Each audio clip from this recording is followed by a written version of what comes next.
ಸಾಯಿರಾಮ್. ಸಮರ್ಥ ಸದ್ಗುರು ಸಾಯಿನಾಥ್ ಮಹಾರಾಜ್ಗೆ ಜೈ. ನಮ್ಮ ಸಾಯಿ ಕುಟುಂಬದ ಎಲ್ಲ ಸಾಯಿ ಭಕ್ತರಿಗೆ ನಮಸ್ಕಾರ. ಸಾಯಿ ಆಶೀರ್ವಾದ ಸದಾ ನಿಮ್ಮ ಮೇಲೆ ಇರಲಿ ಅಂತ ಬಾಬಾಗೆ ಬೇಡ್ಕೊಂತ ಇವತ್ತಿನ ವಿಡಿಯೋ ಶುರು ಮಾಡ್ತಾ ಇದ್ದೀನಿ.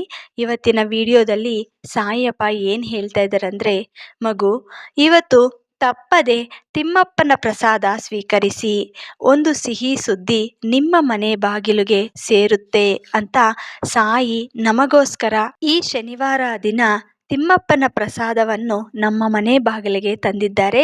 ಇದನ್ನು ನಾವು ತಪ್ಪದೆ ಸ್ವೀಕರಿಸಬೇಕು. ಸಾಯಿ ಕೊಡ್ತಿರೋ ಅಂತ ಈ ಪ್ರಸಾದವನ್ನು ಯಾರ್ಯಾರು ತಗೊಂಡು ಸ್ವೀಕರಿಸುತ್ತಾರೋ ಅವರ ಜೀವನದಲ್ಲಿ ಎಂಥದೇ ಸಮಸ್ಯೆಗಳು ಇದ್ರೂ ದೂರವಾಗುತ್ತದೆ.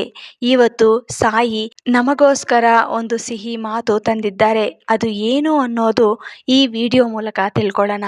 ಮೊದಲು ಸಾಯಿ ಸಂದೇಶವನ್ನು ಪೂರ್ತಿಯಾಗಿ ಕೇಳಿ. ಮಗು, ಇವತ್ತು ನನ್ನ ಮೇಲೆ ಪೂರ್ತಿ ವಿಶ್ವಾಸ ಇಟ್ಟು ನಂಬಿಕೆಯಿಂದ ತಿಮ್ಮಪ್ಪನ ಪ್ರಸಾದವನ್ನು ಸ್ವೀಕರಿಸಿದೀಯಾ. ಇವತ್ತು ನಿನಗೋಸ್ಕರ ನಾನು ತಂದಿರುವಂಥ ಸಿಹಿ ಮಾತು, ನಿನ್ನ ಜೀವನದಲ್ಲಿ ಇದುವರೆಗೂ ಏನು ಕಷ್ಟಗಳನ್ನು ಅನುಭವಿಸಿದೆಯೋ ಅದೆಲ್ಲ ಕೂಡ ನಾನು ದೂರ ಮಾಡುತ್ತೀನಿ. ಜೀವನದಲ್ಲಿ ಎಲ್ಲ ಕಷ್ಟಗಳು ನನಗೇ ಇದೆ ಅಂತ ನೀನು ಚಿಂತೆ ಮಾಡ್ತಾ ಇದ್ದೀಯಾ. ನಿನ್ನ ಸಾಯಿ ಮಾತು ಕೇಳಿ, ಸಾಯಿ ಸಂದೇಶವನ್ನು ಪೂರ್ತಿಯಾಗಿ ಅರ್ಥ ಮಾಡಿಕೊ. ಪ್ರತಿದಿನ ಸಾಯಿ ಸಂದೇಶವನ್ನು ಕೇಳಿದ ನಂತರ ನೀನು ಎಲ್ಲಿ ಬದಲಾವಣೆ ಆಗಬೇಕು ಅನ್ನೋದು ಯೋಚನೆ ಮಾಡಿ.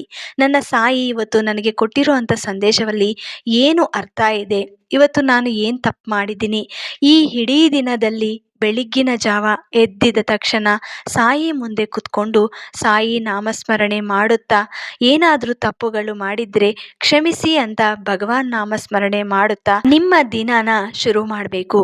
ಆ ದಿನದಲ್ಲಿ ಏನು ತಪ್ಪು ಮಾಡದೆ ನೋಡ್ಕೋಬೇಕು. ಯಾರಿಗೂ ನೋವು ಕೊಡಬಾರದು. ನಿಮ್ಮ ಮಾತಲ್ಲಿ, ನಿಮ್ಮ ಪ್ರವರ್ತನೆಯಲ್ಲಿ, ಯಾವುದೇ ವಿಷಯದಲ್ಲಿ ಕೂಡ ಯಾರಿಗೂ ನೋವು ಕೊಡಬಾರ್ದು. ನಿಮ್ಮ ಜೊತೆ ಇರೋವಂಥವ್ರು ನಿಮಗೆ ಏನಾದರೂ ಕೆಟ್ಟದಾಗಿ ಮಾತಾಡಿದ್ರು ತಿರುಗಿ ಅವರಿಗೆ ಏನು ಹೇಳಕ್ಕೆ ಹೋಗಬಾರದು. ಎಲ್ಲ ಕೂಡ ಭಗವಂತ ನೋಡ್ತಾನೆ ಇರ್ತಾರೆ. ನಿಮ್ಮ ಕಷ್ಟಗಳಿಗೆ ಇವತ್ತು ನಾನು ಶಾಶ್ವತವಾದಂಥ ಪರಿಷ್ಕಾರವನ್ನು ಕೊಡ್ತೀನಿ. ಮಗು, ಈ ಶನಿವಾರ ದಿನ ನೀನು ತಿಮ್ಮಪ್ಪನ ಪ್ರಸಾದವನ್ನು ತಗೊಂಡಿದೀಯಾ. ಅತಿ ಶೀಘ್ರದಲ್ಲಿ ನಿನಗೆ ಇರುವಂಥ ಆರ್ಥಿಕ ಸಮಸ್ಯೆಗಳು ದೂರವಾಗುತ್ತದೆ. ಏಕೆಂದರೆ ನೀನು ಎಲ್ಲಾದರೂ ಸಾಲ ಮಾಡಿದ್ರು ಅಥವಾ ನೀನು ಯಾರಿಗಾದ್ರೂ ದುಡ್ಡು ಕೊಟ್ಟು ಅವರು ನಿನಗೆ ತಿರುಗಿ ವಾಪಸ್ ಕೊಡ್ತಾ ಇಲ್ಲ ಅಂತ ಚಿಂತೆ ಇದ್ದರು, ಇನ್ನು ಎಲ್ಲಾದರೂ ದುಡ್ಡು ಕಳ್ಕೊಂಡಿದ್ರು, ಇಂಥ ಸಮಸ್ಯೆಗಳು ಏನಾದರೂ ಇದ್ದರೆ ಈ ಶನಿವಾರ ದಿನ ನಿನಗೆ ಒಂದು ಚಿಕ್ಕ ಪರಿಹಾರವನ್ನು ಹೇಳುತ್ತೀನಿ. ಇದನ್ನು ನೀನು ತಪ್ಪದೆ ಆಚರಿಸಿ. ಪ್ರತಿ ಶನಿವಾರ ನೀನು ಮಾಡ್ಕೋಬೋದು. ಯಾಕಂದರೆ ಆರ್ಥಿಕ ಸಮಸ್ಯೆಗಳು ಯಾರಿಗೆ ಹೆಚ್ಚಾಗಿರುತ್ತೋ ಈ ಪರಿಹಾರವನ್ನು ಮಾಡಿದ್ರೆ ನಿಮಗೆ ಬೇಗ ಅನುಕೂಲವಾಗಿ ಆ ಸಮಸ್ಯೆಯಿಂದ ದೂರ ಮಾಡುತ್ತಾರೆ. ತಿಮ್ಮಪ್ಪನ ಆಶೀರ್ವಾದದಿಂದ ನಿಮಗೆಲ್ಲ ಒಳ್ಳೆಯದಾಗುತ್ತದೆ. ಅದು ಯಾವ ರೀತಿ ಮಾಡಬೇಕು ಅಂದರೆ, ಶನಿವಾರ ದಿನ ಬೆಳಗ್ಗಿನ ಜಾವ ಎದ್ದಿದ ತಕ್ಷಣ ತಲೆ ಸ್ನಾನ ಮಾಡಿ ಶನಿವಾರ ದಿನ ತಿಮ್ಮಪ್ಪನ ಪೂಜೆ ಮಾಡಬೇಕು.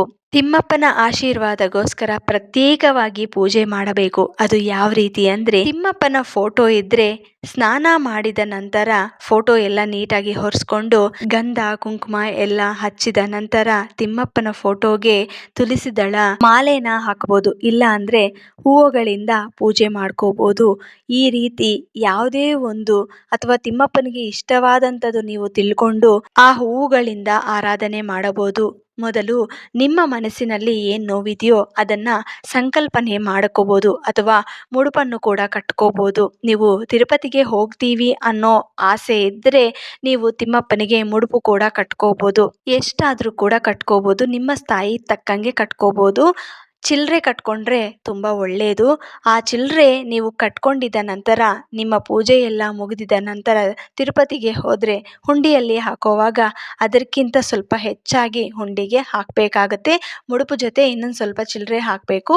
ಈ ರೀತಿ ನೀವು ತಿಮ್ಮಪ್ಪನ ಆರಾಧನೆ ಮಾಡಬೇಕು. ಮೊದಲು ಪ್ರತಿ ಶನಿವಾರ ಅವರ ನಾಮಸ್ಮರಣೆ ಮಾಡುತ್ತಾ ನೀವು ಉಪವಾಸ ಇರಬೇಕು. ಅಂದರೆ ಉಪವಾಸ ಇದ್ದು ನಿಮ್ಮ ಕಷ್ಟಗಳನ್ನು ಹೇಳ್ಕೊತ ಆವತ್ತಿನ ದಿನ ಅಕ್ಕಿ ಹಿಟ್ಟಿಂದ ನೀವು ದೀಪಾರಾಧನೆ ಮಾಡಬೇಕು. ಅಕ್ಕಿ ಹಿಟ್ಟಿಂದ ನೀವು ಸ್ವಲ್ಪ ಬೆಲ್ಲನ ಸೇರಿಸಿ ಹಾಲಿಂದ ಕಲಿಸ್ಬಿಟ್ಟು ದೀಪನ ರೆಡಿ ಮಾಡಿಕೊಂಡು ಅದರಿಂದ 7 ಬತ್ತಿ ಹಾಕಿಬಿಟ್ಟು ಪೂಜೆ ಮಾಡ್ಕೋಬೋದು. ಇಲ್ಲ ಇದೆಲ್ಲ ಆಗಲ್ಲ ನಮಗೆ ಅಂತ ಅಂದರೆ ದಯವಿಟ್ಟು ಮಣ್ಣಿನ ದೀಪ ಹಚ್ಬಿಟ್ಟು ಅವ್ರಿಗೆ ನೈವೇದ್ಯಕ್ಕಾಗಿ ನಿಮ್ಮ ಮನೆಯಲ್ಲಿ ಏನು ಸಿಗುತ್ತೋ ಅದನ್ನು ಮಾತ್ರ ಇಟ್ಬಿಟ್ಟು ಪೂರ್ತಿ ಭಕ್ತಿಯಿಂದ ನೀವು ಆಚರಣೆ ಮಾಡಿದ್ರೆ ತಪ್ಪದೆ ಅವರ ಅನುಗ್ರಹ ಸಿಗುತ್ತೆ. ಮೊದಲು ಭಕ್ತಿಯಿಂದ ನೀವು ಪ್ರಯತ್ನ ಮಾಡಬೇಕು. ಅದಿಲ್ಲ ಅಂದರೆ ನೀವೆಷ್ಟೇ ಪ್ರಯತ್ನ ಮಾಡಿದ್ರೂ, ಎಷ್ಟೇ ಅಲಂಕರಣ ಮಾಡಿ ಪೂಜೆ ಮಾಡಿದ್ರೂ ಆ ಭಗವಂತನ ಅನುಗ್ರಹ ನಿಮಗೆ ಸಿಗಲ್ಲ. ಮೊದಲು ನಂಬಿಕೆ ಇರಲಿ. ನಮ್ಮ ಕೆಲಸ ಆಗಬೇಕು ಅಂತ ಗಟ್ಟಿ ಸಂಕಲ್ಪನೆ ಮಾಡ್ಕೊಳ್ಳಿ. ನಾನು ಹೇಳ್ತಾ ಇರೋವಂಥ ಪೂಜೆ ಸಪ್ತ ಶನಿವಾರ ವ್ರತ ಅಲ್ಲ, 7 ಶನಿವಾರ ವ್ರತ ಅಂತ ಮಾಡ್ತಾರೆ ಅದಲ್ಲ. ನಾನು ನಾರ್ಮಲ್ ಪೂಜೆ ಹೇಳ್ತಾ ಇದ್ದೀನಿ. ನಿಮ್ಮ ಕೆಲಸಗಳು ಅತೀ ಸುಲಭವಾಗಿ ಆಗಬೇಕು ಅಂತ ಹೇಳ್ತಾ ಇದ್ದೀನಿ. ಈ ಪೂಜೆ ಎಲ್ಲರೂ ಕೂಡ ನಾರ್ಮಲ್ ಆಗಿ ಮಾಡ್ಕೋಬೋದು ಮನೆಯಲ್ಲಿ.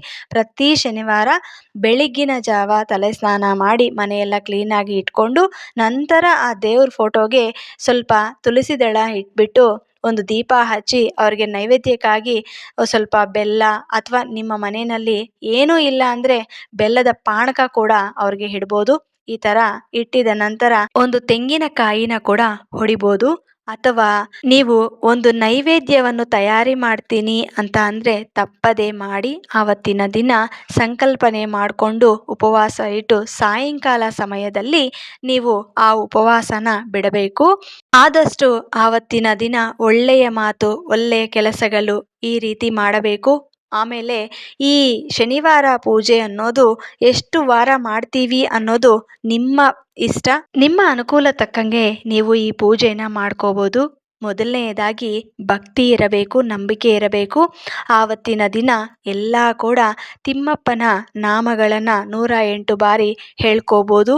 ಆವತ್ತಿನ ದಿನ ತಿಮ್ಮಪ್ಪನ ಹಾಡುಗಳು ಕೇಳಬೇಕು, ಒಳ್ಳೆಯ ಕೆಲಸಗಳೇ ಮಾಡಬೇಕು. ಈ ರೀತಿ ಈ ಪೂಜೆನ ಮಾಡಿ ನೋಡಿ, ಖಂಡಿತ ಆ ದೇವರ ಅನುಗ್ರಹ ಸಿಗುತ್ತೆ. ಇದು ನಿನ್ನ ಸಾಯಿ ಇವತ್ತು ಕೊಡ್ತಿರೋ ಅಂತ ಸಿಹಿ ಸುದ್ದಿ.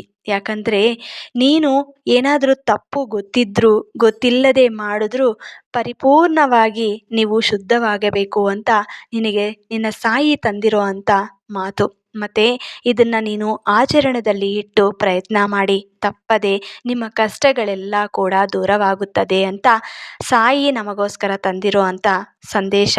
ಪ್ರತಿಯೊಬ್ಬರೂ ಕೂಡ ಇದನ್ನು ಆಚರಣೆ ಮಾಡೋಕ್ಕೆ ಪ್ರಯತ್ನ ಮಾಡಿ. ಇದು ನಮ್ಮ ಸಾಯಿ ಫ್ಯಾಮಿಲೀಸ್ಗೆ ಎಲ್ಲರಿಗೂ ಹಂಚಿ. ಮತ್ತೆ ಇನ್ನೊಂದು ವಿಡಿಯೋದಲ್ಲಿ ಭೇಟಿ ಆಗ್ತೀನಿ. ಅಲ್ಲಿವರೆಗೂ ನಮಸ್ಕಾರ.